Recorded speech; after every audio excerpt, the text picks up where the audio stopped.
Pessoal, não podia deixar de trazer esse vídeo pra vocês, pois esse vídeo tá muito bom e ele é muito importante. Dá uma olhada no que o Caio Coppola disse sobre a mega operação que houve lá no Rio de Janeiro. Ele vai lá e mostra a verdade no jornal da CNN. Ele fala todas as verdades, pessoal. A gente fica até indignado com tanta coisa de ruim que tá acontecendo nesse governo. Infelizmente, a justiça não é feita e nada acontece. Mas dá uma olhada aí no que ele vai dizer e comenta a sua opinião abaixo, beleza?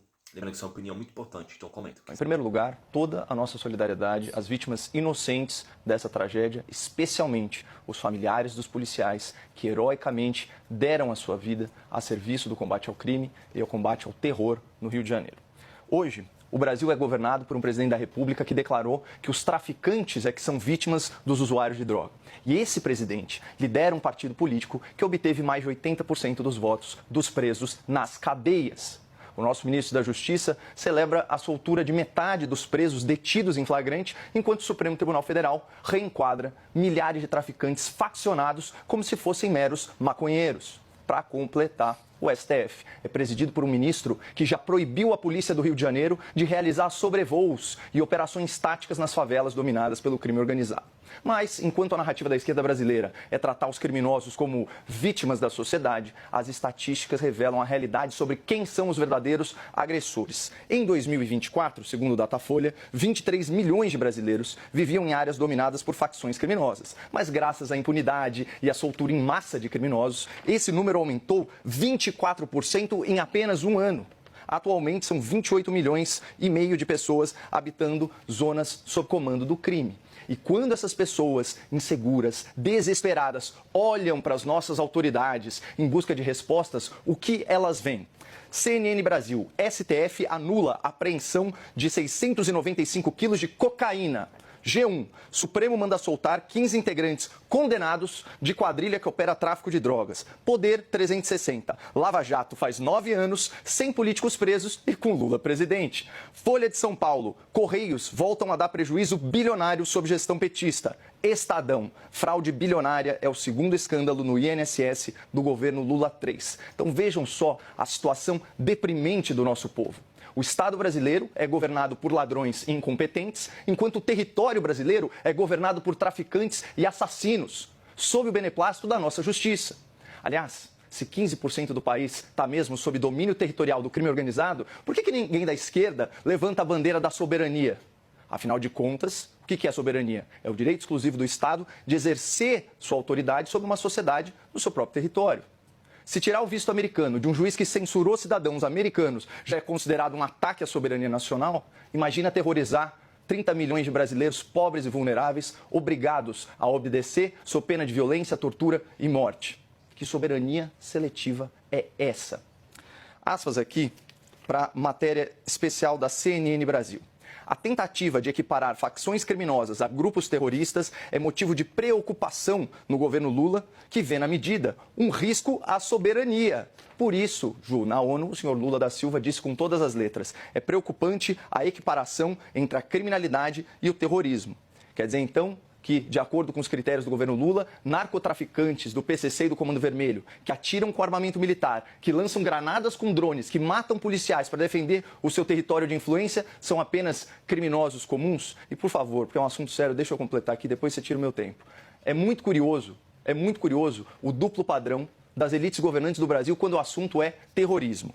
O ministro Alexandre de Moraes, num despacho de 2023, ele não teve problema nenhum em se referir aos investigados pelo 8 de janeiro como, aspas, criminosos terroristas. E talvez esse seja o problema. Para que o Lula, para que seus aliados reconheçam os narcotraficantes, torturadores, assassinos das facções como terroristas, eles precisariam rabiscar estátuas com batom, derrubar relógios antigos, rezar o Pai Nosso e cantar o hino nacional. Portanto, respondendo rapidamente à pergunta, o verdadeiro caminho para combater o narcoterrorismo é eleger um governo que não tenha um diálogo cabuloso com o crime, que não trate os agressores como vítimas e que reconheça que as facções são organizações terroristas. Isso vai facilitar e muito o valoroso trabalho das forças policiais. Pessoal, vocês viram o que ele falou, né? Gente, isso daí é dados, entendeu? O próprio Lula falou, é muito preocupante falar que os traficantes são terroristas. Falou, meu, pelo amor de Deus, né, meu? Engraçado que quando é pra acusar os caras do 8 de janeiro, falar que o pessoal que tava com a Bíblia na mão, com a bandeira do Brasil, sem arma, eles chamam de golpistas, terroristas, bolsonaristas. Aí eles chamam os caras disso e ainda prende e condena 14 anos de prisão, dá uma multa milionária nesse pessoal de bem, que era trabalhador, cristão, conservador, que só tava lá se manifestando, entendeu? E mesmo se tivessem... e outra, os caras falaram que quebrou algumas coisas, teve pessoa que quebrou as coisas lá, que detonou tudo. E eles são chamados de terroristas, né?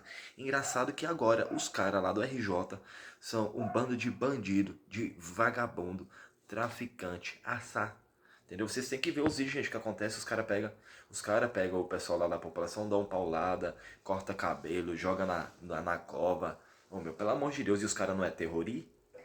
Tá de palhaçada, né, gente? É indignante a situação do nosso Brasil, entendeu? Gente, 80% das pessoas que são presas votam no Lula, entendeu? Quando o Lula ganhou, o presídio foi a loucura quando esse cara ganhou, entendeu? O Flávio Dino, que era o ministro da segurança, entrava na favela. Apenas 2 carros, o cara entrava na favela, entendeu? E agora ele é o ministro do Supremo, gente. Acorda, pessoal. Não existe a possibilidade da pessoa ser de esquerda, entendeu? Acorda, pessoal. Não apoiem o mal, entendeu? A gente pode fazer alguma coisa? Tá na mão de Deus, entendeu? Não tem muito o que fazer. Mas a gente não pode... Sabe o que a gente pode fazer? É não se corromper com essa corja de vagabundo, de bandido, entendeu? A gente não pode se corromper, entendeu? Então busquem, gente, se apegar a Deus, fazer as coisas do bem, entendeu? Antes de fazer qualquer coisa errada ou apoiar qualquer coisa errada, pense, será que Deus já está de acordo com as minhas atitudes? Entendeu? Gente, é indignante tudo isso. É indignante, entendeu? Um governo que defende o bandido e persegue a população, entendeu? É terrível. O cara que apoia um governo que apoia o Maduro. Um presidente que ele vai lá e fala que o usuário, que o traficante é vítima do usuário. Oh, meu, pelo amor de Deus, meu. Meu, esses caras vai lá e vende droga. Quanto mais droga vende, mais vai lá e aumenta o crime, aumenta os recursos desse crime organizado. Eles vão lá, compram armamentos, entendeu? Tem pessoas, os caras que vai sair pra assaltar, matam um pai de família, matam uma mãe de família, entendeu? Vai lá roubar carro, roubar moto, roubar uma parte de coisa, entendeu? Tem gente que nunca nem reagiu no assalto e é morto por um tipo de cara desse. Aí esse governo quer vir falar que esses caras não é terrorista? Pelo amor de Deus, mano. É indignante a coisa que tá acontecendo. Mas dependendo de qualquer coisa, gente, infelizmente a tendência do mundo é piorar. O amor de muitos se esfriará. Lembrando, gente, que eu não tô apoiando todas essas coisas que aconteceram lá no Rio de Janeiro. Entendeu? Morreu muita gente, felizmente. Sabe o que eu apoio? É que todos tivessem se convertido, aceitado Jesus como único verdadeiro Salvador. E não terem morrido nessa situação. O crime não compensa, gente. Busquem fazer a vontade de Deus. Busquem honrar a sua família. Busquem trabalhar de uma forma honesta. Não se corrompam com as coisas desse mundo. Enfim, pessoal. Essa é a minha opinião. É muito triste isso que está acontecendo. É só guerra, é só coisa ruim, mas... Gente, aqui, a vida aqui é passageira. Depois que tudo isso passar, a nossa vida vai ser com Deus e vai ser eterna.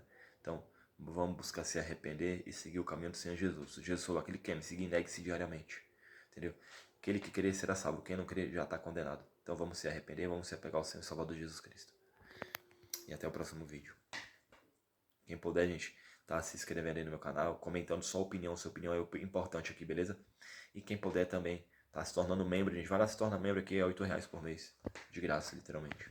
Vai me ajudar muito, tá bom? Então fique com Deus, um beijo pra vocês e deixa eu tomar meu café aqui, já esfriou.